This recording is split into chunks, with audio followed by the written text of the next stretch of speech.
स्वागत है आप सबका एक बार फिर से हमारे चैनल पर। तो कैसे हैं आप लोग? आई होप अच्छे होंगे, शानदार होंगे, जानदार होंगे, ज़बरदस्त होंगे।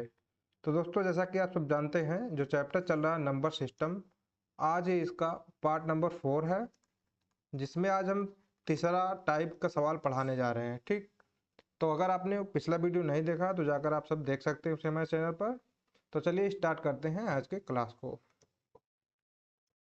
तो दोस्तों, अभी देखिए, इसमें आज ये जो टाइप है ये हमारा क्रमागत विषम सम अभाज्य आदि पर आधारित प्रश्न होगा। इसके बाद इसके पहले ये वाला टाइप और ये वाला टाइप हम पढ़ा चुके हैं। इसके बाद ये वाला टाइप पढ़ाना है, बढ़ते या घटते क्रम पर आधारित प्रश्नों को। तो देखिए, आज का हमारा पहला सवाल है, 100 के नीचे अभाज्य मतलब ऋण संख्या या फिर आप जिसे प्राइम नंबर कहते हैं संख्याएं हैं। तो देखिए, ये जो क्वेश्चन है ये बहुत लोग मतलब रट लेते हैं, पहले से ही क्या करते हैं, आपको पता होता है कि 1 से 100 तक जो अभाज्य संख्याएं होती है 25 अभाज्य संख्याएं होती है मेरे भाई, ये सबको लगभग रटा रटा होता है। लेकिन एग्जामिनर आजकल बहुत एडवांस हो गए हैं, बहुत चालाक हो गए, तो वो लोग क्या करते हैं, हमसे पूछ लेंगे बताइए 1 से 60 तक अभाज्य संख्याएं कितनी है, या फिर आपसे पूछ लेगा बताइए 50 से लेकर 70 के बीच कितनी अभाज्य संख्याएं हैं। तो इस टाइप से आजकल क्वेश्चन को पूछने लगा है एग्जाम पर। तो इसके लिए हमें क्या है, आप लोगों को एक ट्रिक बता देते हैं, जिससे आप क्या किसी भी मतलब नंबर का आप पता कर सकते हैं कि इसके और इसके बीच कितनी अभाज्य संख्याएं हैं। तो देखिए, उसके लिए हमें सबसे पहले करना क्या होता है, सबसे पहले तो आप देखिए सबसे छोटी अभाज्य संख्या कौन सी होती है, 2। इसके बाद फिर आता है 3, फिर आता है 5। इसके बाद देखिए, इतना अगर नंबर आप, इतना तो आपको जनरली याद रहता है। इसके बाद हमको क्या करना है, 6 का पहाड़ा पढ़ना है। ठीक है, जैसे 6 कन्नन 6, 6 दूनी 12, 6 त्रिक 18, 6 चौको 24, 6 पंचे 30, 6 छवा को 36, 6 सते 42, 6 अठे 48। इसके बाद 6 अठे 48, 6 नौ में 54, 6 दहा में 60, 66, 11 छक्का 66, 12 छक 72। इसके बाद 13 छक 78, 14 सते 84। इसके बाद क्या आएगा 90, फिर 96। ऐसे करके आपको पहाड़ा मतलब पढ़ते जाना है 6 का। अब देखिए क्या करना है, इसके पहले जैसे 6 के पहले क्या आता है 5, और 6 के बाद क्या आता है 7। 11 12 के पहले क्या आएगा 11, और इसके बाद क्या आएगा 13। इस तरीके से आपको लिखते जाना है, जैसे यहाँ पे 17 और यहाँ पे 19। इसके पहले जो आएगा 23, इसके बाद क्या आएगा 25, इसके पहले आएगा 29, इसके बाद कितना आएगा 31, इसके पहले आएगा मेरे भाई 35, और इसके बाद जो आएगा 37।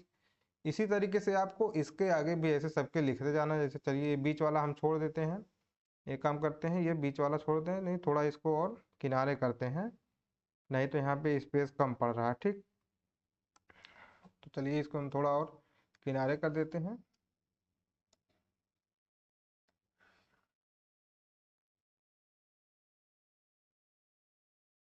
इसको यहाँ पे कर दिए और इसको भी थोड़ा और किनारे कर लेते हैं। अब यहाँ पे हमारे पास स्पेस है, तो हम लिख सकते हैं आराम से जो भी हमको लिखना होगा। तो देखिए, अब हमें करना क्या होगा, यहाँ पे भी हम लिख के बताते हैं। जैसे देखिए 42 के पहले क्या आता है 41, इसके बाद आएगा 43। इसी तरह 78 के पहले क्या आएगा मेरे भाई 77, 78 के बाद क्या आएगा 79, इसके पहले क्या आएगा 47, इसके बाद 49, इसके पहले 53, और इसके बाद क्या आएगा 55, इसके पहले क्या आएगा 60 के पहले आएगा मेरे भाई 59, और इसके बाद 61। इसी तरीके से आपको सबका लिखना है। ठीक, इसके पहले आएगा 83, इसके बाद जो आएगा 85। अब हमें ये देखना है इन सब नंबर में कि जो संख्या मतलब इसे हमको काटना है, इसे ये 5 से कट जाएगी, 7 से कट जाएगी, इसको हम काट देंगे। ठीक है, लेकिन 5 क्या है अभाज्य संख्या होती है और 7 अभाज्य संख्या होती है, ये हमको पता होता है। अब देखिए इसे 11 क्या है, ये भी अभाज्य है, 13 ये भी अभाज्य है, 17 अभाज्य है, 19 अभाज्य है, यहाँ पे देखिए 23 अभाज्य है, और 25 जो है 5 से कट जाएगा। जो 5 से कट जाएगा उसको हमें क्या करना है, काट देना है। इसको यहाँ से मिटा देते, नहीं आप लोग कंफ्यूज हो जाएंगे। ठीक, 5 और 7 तो अभाज्य है ही, तो हमें ये नहीं बताना है कि ये अभाज्य नहीं है। लेकिन इसके बाद जो भी संख्या 5 और 7 से कटेगी उसको हम लोग क्या करेंगे, अभी काट देंगे यहाँ पे। जैसे देखिए यहाँ पे 29 क्या है, 29 एक अभाज्य संख्या है, 29 अभाज्य है, 31 अभाज्य है, ठीक। अब देखिए 35 कट रहा है 5 से, तो इसको हम काट देंगे, ये अभाज्य में गिनती नहीं करेंगे। जैसे यहाँ 25 अभाज्य में गिनती नहीं किया जाएगा। इसके बाद यहाँ पे क्या था, 37 होगा, ये भी क्या है, अभाज्य संख्या है। फिर 41 देख लीजिए, ये भी अभाज्य है। 43 अभाज्य संख्या है। 48 47 अभाज्य हो जाएगा। अब देखिए 49 7 से कट जाएगा, तो इसको हम लोग अभाज्य में गिनती नहीं करेंगे। फिर देखिए 53 अभाज्य है। 55 5 से कट जाएगा, इसको भी अभाज्य में गिनती नहीं करेंगे। 59 अभाज्य होगा, 61 अभाज्य होगा। इसी प्रकार सब कुछ करना है, ठीक। जैसे यहाँ पे देखिए 77 है, तो ये 7 से कट जाएगा, इसलिए इसको अभाज्य में गिनती नहीं किया जाएगा। लेकिन 79 क्या है, अभाज्य है। फिर 83 भी अभाज्य है। 85 देखिए 5 से कटेगा, ये अभाज्य नहीं है। तो हमको इस तरीके से क्या होता है, गिनना होता है। अगर आपको कोई भी अब संख्या दे देगा तो आप 6 का पहाड़ा पढ़िए, और 6 वाला तो अभाज्य नहीं होगा क्योंकि ये 6 से कट रहा है ये सब कुछ। तो इसके पहले इसके बाद जो भी नंबर आएगा, अगर वो 5 से और 7 से नहीं कटेगा तो क्या हो जाएगा, अभाज्य संख्या हो जाएगा मेरे भाई। आप लोग आप अपने तरफ से निकाल के भी किसी नंबर का देख सकते हैं। हम यहाँ पे आपको क्वेश्चन दे देते हैं कि मतलब 60 और 90 के बीच बताइए कितनी अभाज्य संख्याएं हैं। ये आप लोग इसका कमेंट बॉक्स में आंसर करके बताइए। और यहाँ पे हमारा आंसर क्या हो जाएगा, 25 जो होता है, ठीक है। 100 से नीचे कितनी अभाज्य संख्या होती हैं, 25 मेरे भाई, ठीक। तो चलते हैं अपने नेक्स्ट क्वेश्चन पर। तो दोस्तों हमारा अगला सवाल है कि डैश डैश डैश दिया है, बताइए एक परिमेय संख्या है। तो आप सबको पता है कि कोई भी परिमेय संख्या हो जिसे हम p बाई क्यू के रूप में लिख सकते हैं। इसका मतलब क्या होता है, जैसे देखिए अभी कोई नंबर है, मान लीजिए 2, ठीक है, 2 है, हमको 5 से डिवाइड करना है, ठीक। तो ये 5 से डिवाइड हो जाएगा पूरा पूरा, कैसे, देखिए यहाँ पे दशमलव लगाइए, 5 चौक 20, ये पूरा डिवाइड हो गया। इसका मतलब क्या है, ये एक मतलब परिमेय संख्या, ठीक है। ये क्या है, परिमेय संख्या। लेकिन वहीं अगर यहाँ पे हम लिख दें क्या, लिख दीजिए 10/3, तो इसको जब भाग करेंगे तो 3 त्रिक का 9, फिर दशमलव लगाएंगे, फिर 3 त्रिक का 9, फिर 3 त्रिक का 9, ऐसे जाएगा। ये पूरा पूरा कटेगा नहीं मेरे भाई, ऐसे सीरीज चलता जाएगा। तो इसको हम लोग परिमेय संख्या नहीं कहेंगे, ये क्या हो जाएगा, अपरिमेय संख्या। तो इसको लिखने के लिए ऐसे लिखते हैं, 3 के ऊपर बार लगाना पड़ता है, ठीक है। तो जैसे अब देखिए कोई भी संख्या अगर अंडर रूट में हो, जैसे मान लीजिए 4 है, तो अंडर रूट 4 है, ये तो अंडर रूट 4 क्या है, परिमेय होगा, क्योंकि इसको जब हम इसका वर्गमूल निकालेंगे 2 आएगा मेरे भाई। इसी तरीके से 9 अंडर रूट 9 लिखा है, तो इसका भी 3 आ जाएगा, मतलब ये परिमेय संख्या होगी। लेकिन अंडर रूट 2, ठीक है, यहाँ पे देखिए अंडर रूट 2, अंडर रूट 3, ये सब क्या है, अपरिमेय संख्या है। यहाँ पे भी देख सकते हैं, ये भी क्या है, ये अपरिमेय संख्या है। लेकिन 0.9 क्या है, ये परिमेय संख्या हो जाएगा यहाँ पे, जो हमारा आंसर हो जाएगा, ठीक। तो अपरिमेय संख्या और परिमेय संख्या आई होप आप लोग समझ गए होंगे। तो चलते हैं अपने नेक्स्ट क्वेश्चन पर। तो दोस्तों हमारा अगला सवाल है, 1000 से बड़ी लघुत्तम अभाज्य संख्या कौन है, ठीक। तो देखिए अब यहाँ पे बहुत बड़ा नंबर दिया हुआ है, और अक्सर ऐसे आजकल मतलब आराम से पूछ लेता है कोई, किसी भी एग्जाम में ऐसे सवाल पूछ लेता है कभी कभार, ठीक है। तो देखिए कैसे निकालेंगे, अब देखिए 1001 है, ठीक। 1001 है, कैसे पता करेंगे हम ये भाज्य है का भाज्य है। तो आपको भाग कर करके देखना पड़ेगा ये किससे कट रहा है या फिर किससे नहीं। तो देखिए यहाँ पे ये 11 से कट जाएगा इजीली, क्यों, क्योंकि 11 से कटने का नियम ये होता है कि विषम संख्याओं का योग, मतलब जो विषम नंबर पे आ रहा हो, ठीक है, और सम संख्याओं का योग क्या हो, बराबर हो। जैसे यहाँ पे 1 0 करेंगे, ठीक है, 1 + 0 बराबर 1 ही आएगा, यहाँ पे 0 + 1 करेंगे तब भी 1 ही आएगा। तो ये 11 से पूरी तरह कट जाएगा, ठीक है मेरे भाई, ये 11 से कट जाएगा। और ये वाला नंबर देखिए ये किससे कटेगा, 17 से कट जाएगा यहाँ पे। और 1007 जो है ये किससे कट जाएगा, 19 से। लेकिन यहाँ पे क्या है, 1009 है, ठीक है, ये किसी भी संख्या से विभाजित नहीं हो सकता, इसलिए हमारा आंसर यहाँ पे क्या हो जाएगा, 1009, ठीक। इसको आप चाहे तो याद करके भी रख सकते हैं, या फिर आपको ऐसे बारी बारी चेक करना पड़ेगा ये कट रहा है या फिर नहीं। इसका कोई और जुगाड़ नहीं होता है कि आप कोई ट्रिक लगा के बता सकते हो ये कटेगा या फिर नहीं कटेगा, आपको चेक करना ही पड़ेगा। और थोड़ा बहुत संख्या अगर आपको याद रहती है तो चेक नहीं करना पड़ेगा, आप इजीली बता सकते हैं हाँ ये कटेगा या फिर नहीं कटेगा, ठीक है। तो चलते हैं अपने नेक्स्ट क्वेश्चन पर।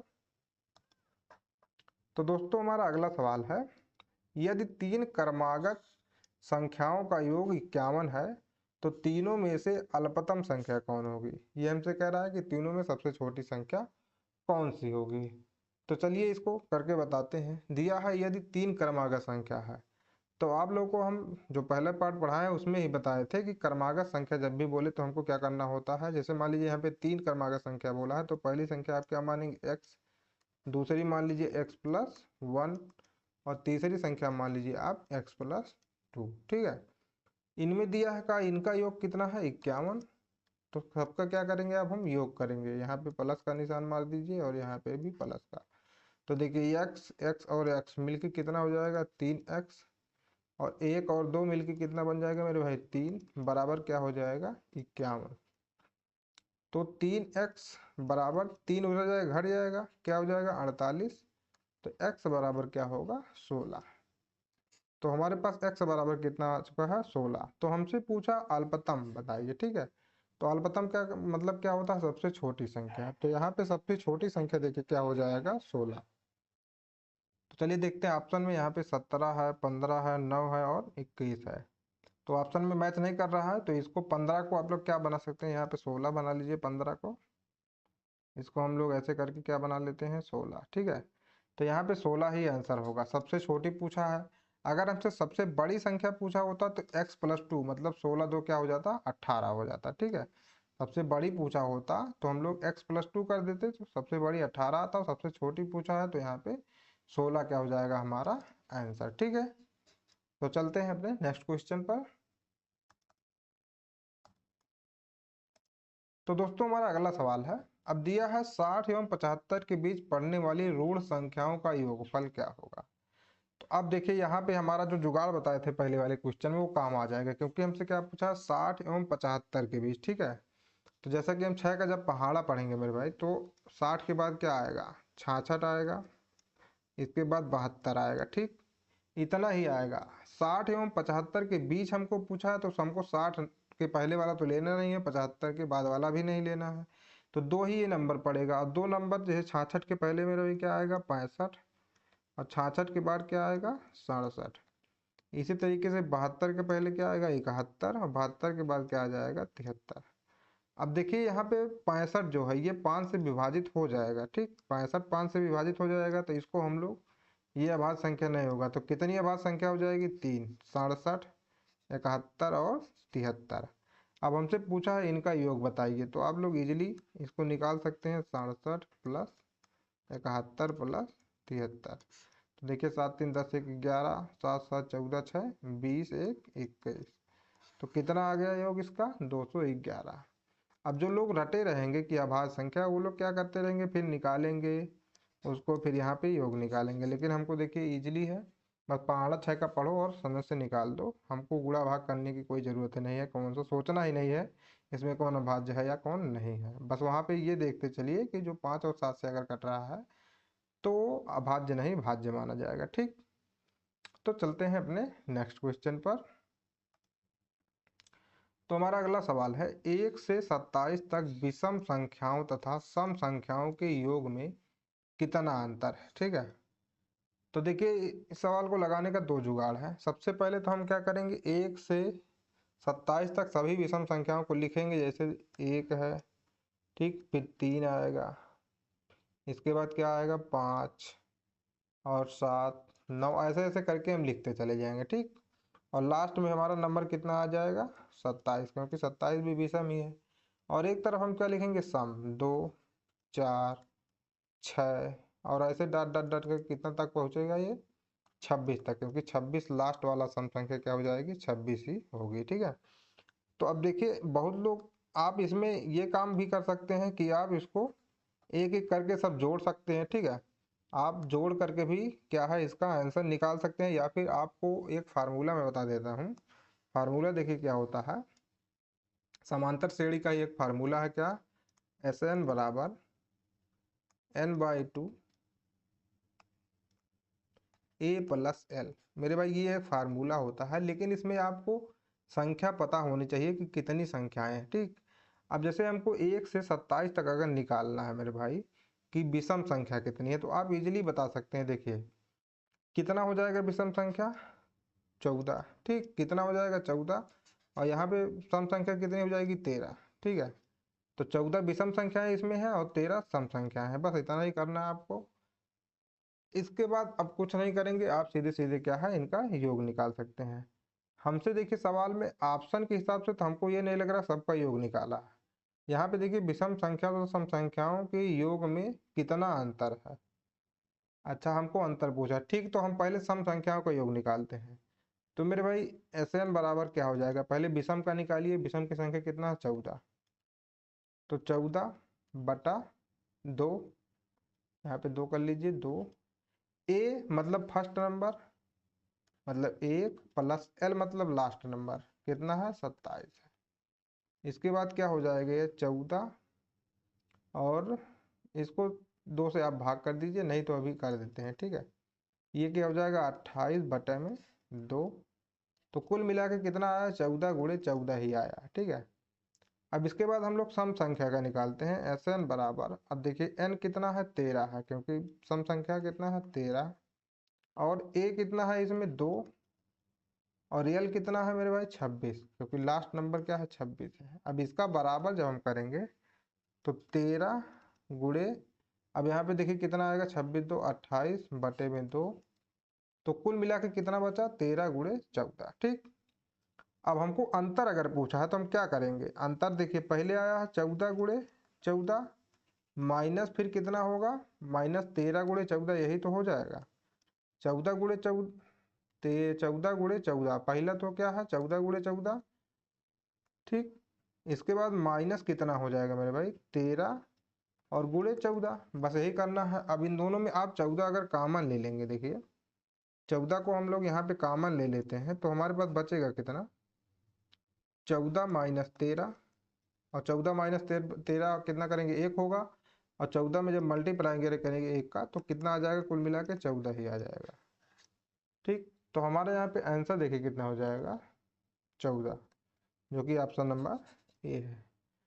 तो मेरे भाई इस तरीके से आप लोग कर सकते हैं, या फिर इसका दूसरा तरीका जो बताया अभी, आप ऐसे जोड़ते चले जाइए। 3 1 4 5 4 9 9 7 16 16 9 25, इसके बाद कितना जाएगा 11, 25 में 11 जोड़िए, जो भी आएगा उसमें 13 जोड़ेंगे। ऐसे ऐसे करके हम 26 तक जोड़ते चले जाएंगे, 27 तक, और इसमें भी ऐसे ही 26 तक जोड़ते चले जाएंगे, जो कि काफ़ी लंबा प्रोसेस हो जाएगा। अगर आप लोगों को ये फार्मूला पता है, ये मेरे भाई समांतर श्रेणी का एक फार्मूला होता है। ठीक है, Sn बराबर n/2 a प्लस एस, लेकिन इसमें क्या है हमको संख्या कितनी संख्याएं हैं ये हमको पता होना चाहिए। तो यहाँ पे हम इजीली निकाल सकते हैं कि 14 संख्याएं विषम है और 13 ठो जो है विषम है, तो हमको उसके बाद योग निकाल के घटाना ही है बस, जैसा कि हम यहाँ पे घटा के आप लोग बता दिए हैं। ठीक है, तो चलते हैं अपने नेक्स्ट क्वेश्चन पर। तो मेरे भाई अगला सवाल, प्रथम अभाज्य संख्या, ये बहुत ही इजी है। ठीक है, आप सबको पता होगा, लेकिन बहुत लोग क्या है एक मार के चले जाते हैं, जबकि एक अभाज्य संख्या नहीं होता है। मेरे भाई सबसे छोटी अभाज्य संख्या जो होती है यहाँ पे वो क्या होती है 2। ये आप लोग हमेशा याद रखिए, बहुत ही कंफ्यूजिंग क्वेश्चन है, काफ़ी लोगों को नहीं पता होता, इसलिए इस क्वेश्चन को हम रखे हैं ताकि आपको भी पता हो जाए। ठीक, तो सबसे छोटी अभाज्य संख्या क्या होती है 2, ये हमेशा याद रखिए। चलते हैं नेक्स्ट पर। तो अगला सवाल है, निम्नलिखित में से कौन सी अभाज्य संख्या नहीं है। तो यहाँ पे अभाज्य संख्या नहीं है हमसे ये पूछा है, मतलब भाज्य है। ठीक, तो भाज्य संख्या यहाँ पे क्या हो जाएगी 41 भाज्य है नहीं, 51 भाज्य है, क्योंकि 51 क्या होता है 17 गुणे 3, यही हमको यहाँ पे बताना था। देखिए 61 भी अभाज्य होता है और 71 भी अभाज्य होता है, जबकि 51 क्या होता है भाज्य संख्या होती है, क्योंकि 17 गुणे 3 बराबर क्या होता है 51। तो यहाँ पे हमारा आंसर कितना हो जाएगा 51। तो चलते हैं नेक्स्ट क्वेश्चन पर। तो यहाँ पे हमारा अगला सवाल है, संख्या 85 74 23 में विषम अंकों और सम अंकों के जोड़ में कितना अंतर है। तो आप लोग इसे करके निकाल सकते हैं। देखिए पहले विषम अंकों का योग निकालेंगे, तो विषम कौन कौन है 5 है 7 है और 3। ठीक है, यहाँ पे 5 प्लस 7 प्लस 3 ये विषम है, और 8 4 और 2। ठीक, 8 प्लस 4 प्लस 2 क्या है ये सम है। तो ये कितना हो जाएगा 7 3 10 5 15। और ये कितना हो जाएगा 8 4 12 2 14। ठीक है, इसको आप घटाएंगे तो कितना आ जाएगा आंसर 1। तो इजीली आप लोग लगा सकते हैं यहाँ पे ऑप्शन नंबर बी 1। तो एग्जाम में ऐसा ऐसा सवाल भी आता है, देखिए एग्जाम कोई भी हो उसमें तीनों लेवल का, इजी लेवल, मॉडरेट लेवल और हार्ड लेवल तीनों का क्वेश्चन आता है। तो जरूरी नहीं सब हार्ड ही हो, ज़्यादा से ज़्यादा 10% क्वेश्चन हार्ड होते हैं। ठीक, और मोस्टली सब जो है मॉडरेट और इजी टाइप ही पूछता है रेलवे में। तो ऐसे क्वेश्चन को इग्नोर मत करिए आप लोग। तो चलते हैं नेक्स्ट क्वेश्चन पर। तो मेरे भाई ये हमारा आखिरी सवाल है। दो लगातार सम संख्याओं का गुणनफल 528 है, छोटी संख्या ज्ञात कीजिए। तो मेरे भाई देखिए यहाँ पे यही सवाल हमको दे दिया है। अभी हम बताएं आप लोगों को कि अगर हमको लगातार कोई संख्या लेनी हो तो क्या लेते हैं, एक्स, x+1, x+2 ऐसे करके आप लोग लेते चले जाते हैं। लेकिन अगर दो लगातार सम संख्या, कितनी भी लगातार सम संख्या हो या फिर विषम संख्या हो, तो हमें क्या करना होता है, हम ऐसे लेते हैं x, x+2, x+4 dot dot dot ऐसे करके हम लोग संख्या लेते चले जाते हैं। तो यहाँ पे हमको दो ही देता है, दो ही संख्या लेना है, तो दो लगातार सम संख्या यहाँ पे क्या हो जाएगी x। ठीक है, अब बोला दोनों का गुणनफल, तो क्या कर देंगे x इंटू x+2, दिया है 528 है, तो यहाँ पे इजीली लिख लीजिए 528। ठीक, यहाँ पे इसका गुणनफल करेंगे तो देखिए कितना आ जाएगा, x+2 ये हो जाएगा x² प्लस 2x, और इधर इसे इधर लाइए तो कितना हो जाएगा 5 माइनस 528 बराबर 0।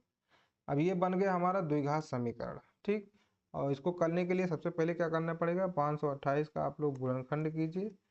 तो जब इसका गुणनखंड करेंगे मेरे भाई तो देखिए कितना आएगा, 2 दूना 4, 2 छक 12, 2 चौक 8, 2 एकन्नन 2, 2 तीन 6, 2 दूना 4, फिर 2 छक 12, 2 छक 12, 2 तीन 6, 2 तीन 6, और फिर 3 से क्या आएगा 11 बार।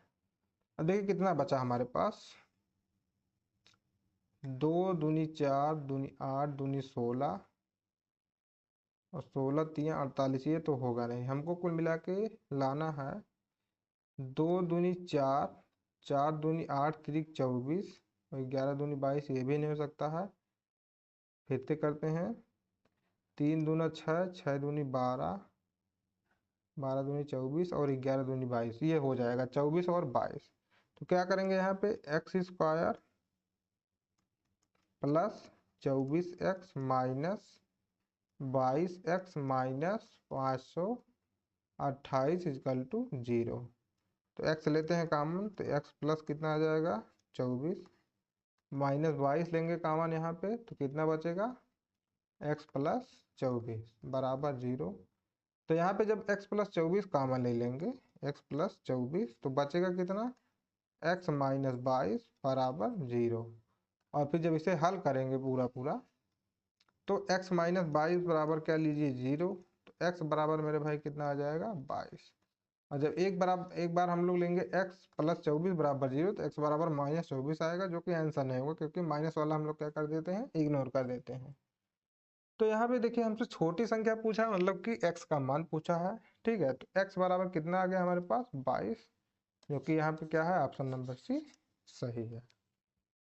तो कैसा लगा आज का क्लास आपको कमेंट करके जरूर बताएं। अगर अच्छा लगा हो तो वीडियो को लाइक करें, हमारे चैनल को सब्सक्राइब करें।